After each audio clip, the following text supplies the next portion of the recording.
You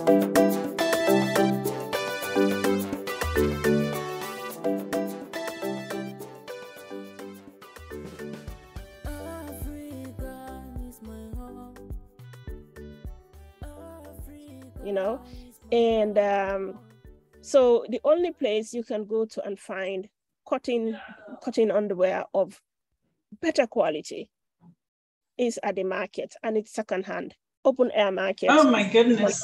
Yes, and that's the situation in most cities in Africa still.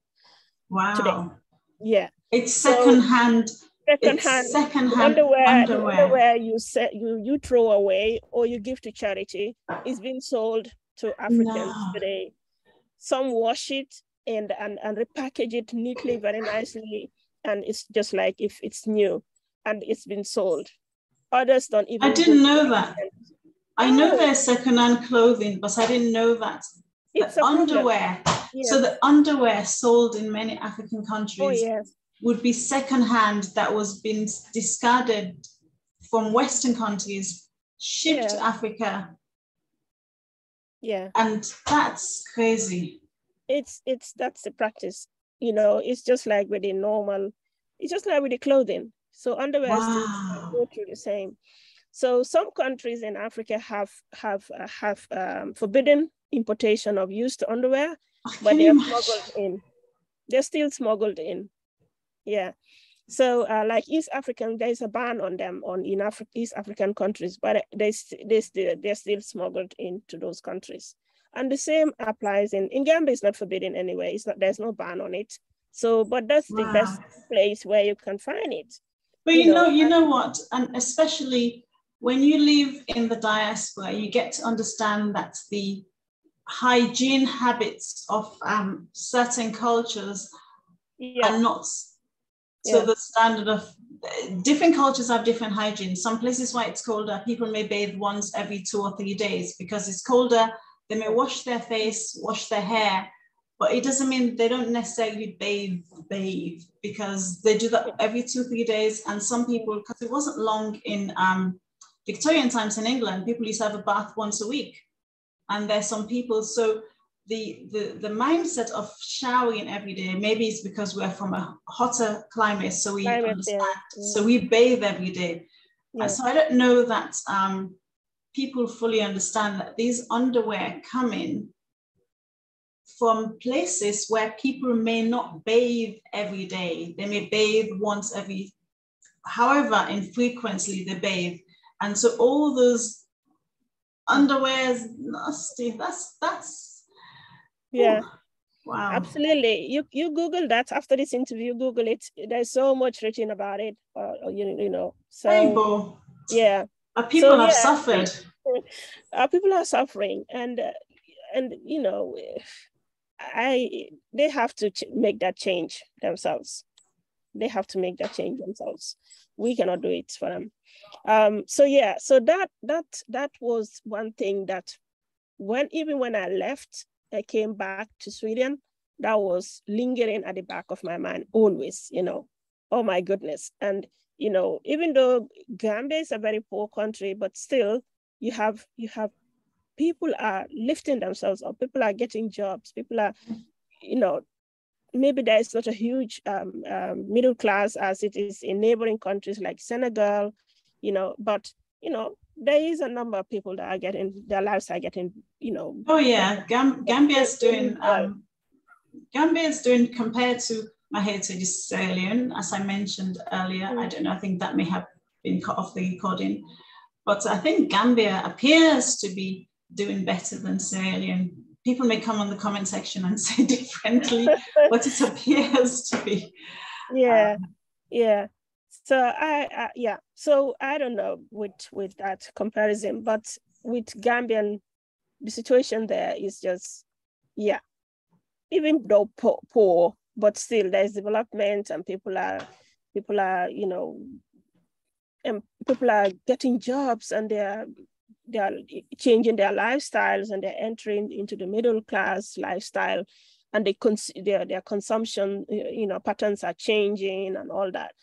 But the supply is very, very, very limited, and it's, you know, it's So that was what made me think about, maybe Elizabeth, you can go back and invest in, buying underwear and reselling it. Actually, I didn't even think that way. I came home, I spoke to my husband about it, and there was nothing much more. He said, oh, do you really believe there is a market for it? Are people not too poor? Will you actually make money from, doing that? But then we didn't think about it more, so I kept going back home to for holidays, and now now that my family members knew about my encounter finding underwear, so they were saying, because I said, oh my goodness, this is so cheap, back home in Sweden we have lots of quality cotton underwear, basics, t-shirts, vests, and all that. That's what you wear every day. And back home, as you know, people like to go in, because of the weather, it's so hot, it's so humid. Yeah. So you go with at home, you just have your tank top, or a crop top, or even you're going to work, even though you have a shirt, you always have an undershirt under, being a vest or a tank top, or something. So it's like, that's the way we dress. Going to school, there's always a shirt under your uniform, and so forth. So I started, when the first visit after that funeral, when I was going back home, I just said, oh, I'm coming for holiday, and I got like requests. Oh, bring me this for Christmas, bring me that for Christmas.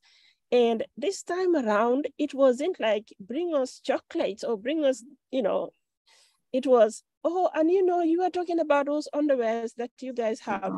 Yeah. So that was how it started. So my family members were requesting basics as Christmas gifts instead of me buying them, chocolate or something. So it started there. And then I started taking gifts like that. And the word spread. All of a sudden, family members, their co-workers were talking, will say, oh, where did you get that shirt? Oh, that looks nice on you. It suits you. Oh, my sister brought it for me. Or my cousin sent it to me. So I started having those requests, and they just grew.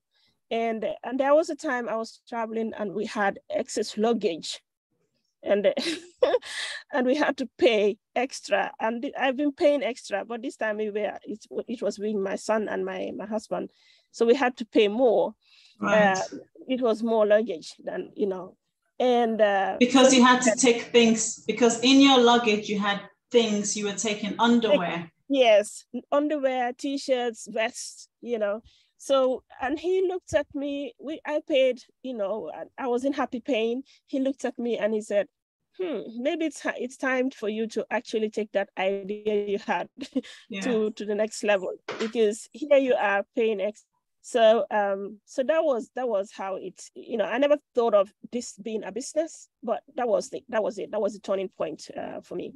Wow. Yeah. And, so when we went to Gambia, we were asking people more about, doing research, but people are very, very, when it comes to talking about underwear, people are not so open and don't talk freely because it's taboo.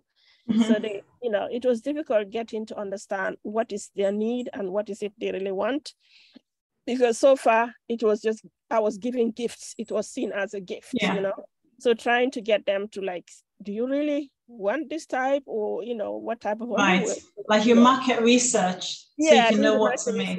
Exactly. That was very difficult to do because people are very, very not so comfortable talking about what they wear underneath.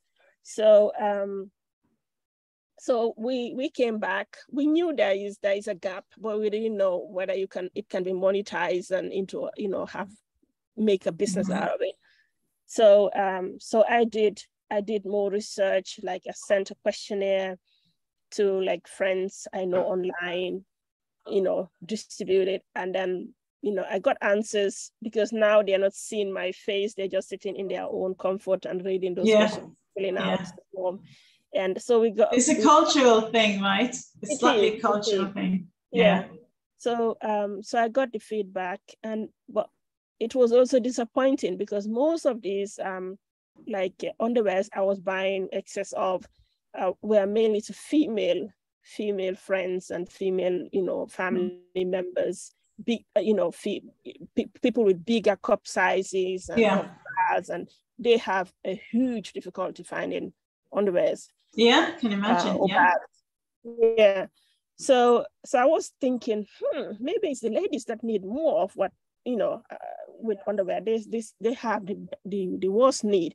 But from the questionnaires that I got, the answers I got, the men were more open, talking about, what they prefer and, why, wanting more stylish, more, modern type of underwear. More feminine. Not only that old baggy cotton open, but so so I was like, so they want more modern type of underwear. They more, more fit on your body, neat underwear. Okay, so, and then the ladies didn't say much. And I understand why I didn't get much response from the ladies, because they don't even know. They were never educated about underwear. So this was from the men that wanted the ones that to fit better. Yeah. Oh, I see. But for the female, I didn't get, even the respondents was very low. And also I didn't get any, because I was getting this from like feeling what you want to see if you want to see someone bringing underwear or having an underwear shop in the country. So, but for the female, they didn't feel in anything, they just. And it must be hard because imagine they've only just there's a certain level of, I wouldn't say humiliation, but there's a certain level of something when your underwear you've been used to wearing is secondhand, that there's from a place far away, there's a mental something that happens. So it removes you from even thinking that you could actually think of what kind you want. Because if all your life is just secondhand and you're just concerned with, does that look like a stain? And in your mind, you're trying to think, maybe that's a nasty stain. Maybe it would wash off, but that's all you can afford. To go from that to what do you want? It's a huge shift. It makes me think of, sometimes when they're doing this, say an animal has lived in a cage, and even though the cage is removed, the animal still sits there because mentally they haven't processed that, Yeah, absolutely. I think you're absolutely right about that.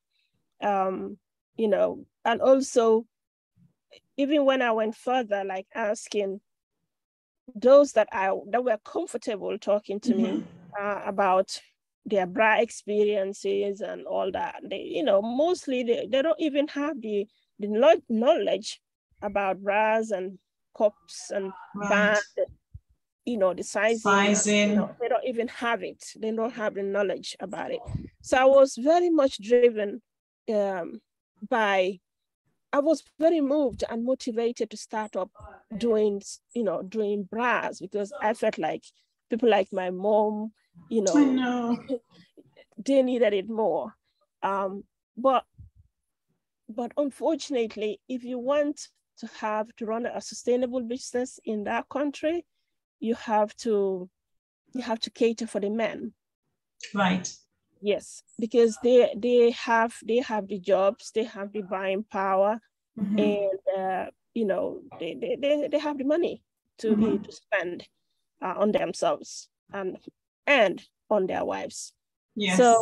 So when I finally decided that, okay, I'm going to do this, it was plus the research that I did, getting most of the response from the men also weighed in that.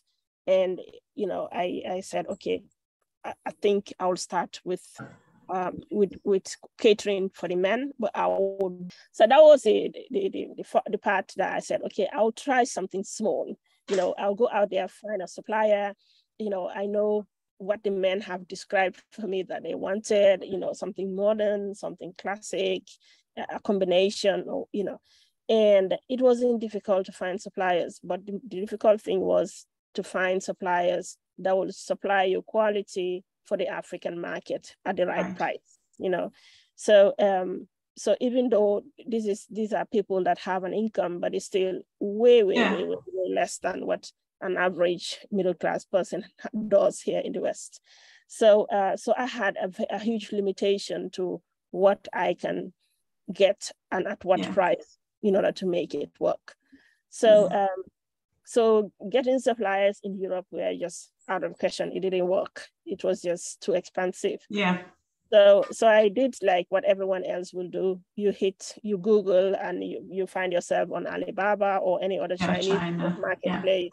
Yeah. And I did the same work. I even, you know, decided to go by myself to China, go for a trade fair, meet suppliers, meet manufacturers. I did some pretty good work, I thought, before going. But when I was finally at this fair, it turned out most of these contacts that I made online were just middlemen. Right. They were just trying to sell other people's products or be a middle person for a company or a factory. And they actually were not sitting on any rights or merchandise. Yeah. They were just trying to eat your money.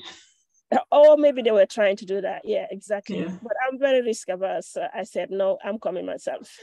So that taught me a lot. So I came anywhere I could, because I was at a fair, so I could talk to real manufacturers and people that I could take their contacts and talk further. And, you know, but it was the same thing. When I said it's for the African market, then they would give me the poorest quality. And I would say, no, I want better quality than this. And then the price goes up. And I said, no, the price is just too much for this market. They said, oh, then you have to go up in volume. I said, no, but I'm just a startup. I cannot go up in volume, you know, I don't have the capital to put in. So so it didn't work out either. So I came back to Sweden and was like, you know, scratching my head. What am I doing? What is it I've, you know, getting myself into? And so I decided to give it a try again in Europe, and I went to Turkey. So so I went to Turkey. It was also a fair. I found suppliers and manufacturers, no middlemen. You know, it was a lot more easier to work with them and talk to them. But also it was also a price thing, because most of these Turkish manufacturers are servicing the European and American market. Yeah. So the price level is way different, you know. So so that also made me think, will this work? If I should make it work, then I'll need to put in more money, you know, in order to give it a try. Because yes, they don't have minimum quantity requirements as they do in China, but still the starting point is just way too high. So how many people in Gambia can afford to buy underwear at that level, you know? Then I'm talking of like the upper middle class, and those are the ones who are the most difficult to sell to, because they are rich and they want to shop like you and me. They want to come to Europe and shop when they're on their holidays, and they, you know, so buying it. So I had to do a lot of thinking. So I came back from Turkey. I really wanted to invest. Came back, and then I have a very good friend of mine who is from Eritrea. Okay. And and she came over for dinner, and we were chatting, drinking wine, and then she said, and then something came on the TV. Like there was this boat, a catastrophic boat, very big boat that were carrying mostly African immigrants that capsized outside Italy. Italy on the Mediterranean. And there were lots of bodies being, you know, flushed up on the shores of Lampedusa in Sicily and all those, you know. So I was like, oh, wow, that's sad. But we've seen it so many times. I know. People have suffered. It's just. Yeah. So this time it was different, because she told me she had a cousin who was in Eritrea doing military service. They do military service for 3 years in Eritrea. And this guy was done with the military service, but the military kept him, and he escaped to Sudan. And most of his family have already left the country and are here in Sweden, somewhere in Canada, UK. So he got the family members were trying to help him. They paid a lot of money for him to get someone to smuggle him out. So she wasn't sure if he was on the boat, but she was almost sure that he left Sudan. He should have left Sudan by now. So she was really, really worried. So we sat that dinner. After eating, we were just going through Googling and going through lists of people that they were identified by the Italian police, and going through lists that they had. And the next day she called me and said, I couldn't find my cousin's name on it. Maybe he wasn't on that boat. But I never thought about it that much. And then, but she said something. But did you see the names on that list? I said, yeah, I saw a few yesterday. She said, but now they have a bigger list. And most of these names sound very West African. It's the Camara, it's the, Alien. Yeah, or Gambian, or, Senegalese. So I said, what? Send me the link. So we were going through this list on the phone. And I see these very West African names, some of them very Gambian. And there were many Gambians that perished on that boat. So for me, that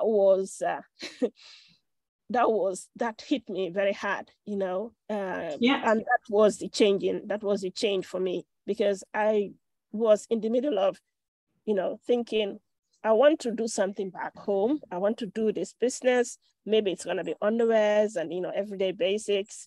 I'm looking for someone in another country to do the work for me, buy from that individual, and then sell to my people.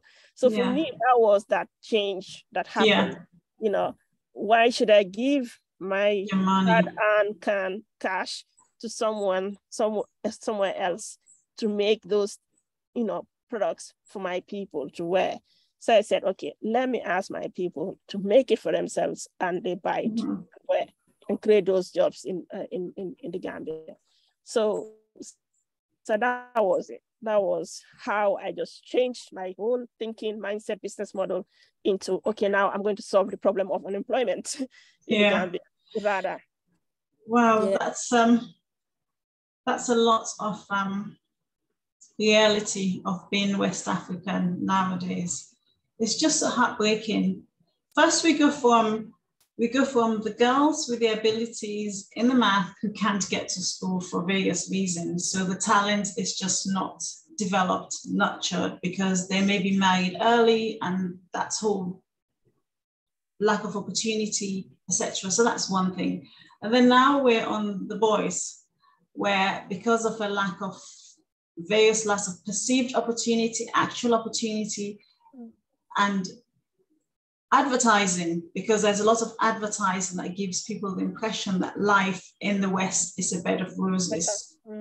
So, we just see these young men that end up on these boats. These are intellectuals, these are our innovators, these are our resources, these are our solutions, these are the people who are going to design the machine to make this, that, and the other, who's going to build stuff. The loss is one thing, that they leave, even if they left and they went and they were alive somewhere else is one thing, but to then see the repeated loss of life because they're trying to find a way where they can just go and work and live, and often they end up in jobs, the ones that make it. I saw some doing like vegetable picking, in Italy, which doesn't challenge the intellect one bit, doesn't. So it's so I'm so thankful. Africa is my love.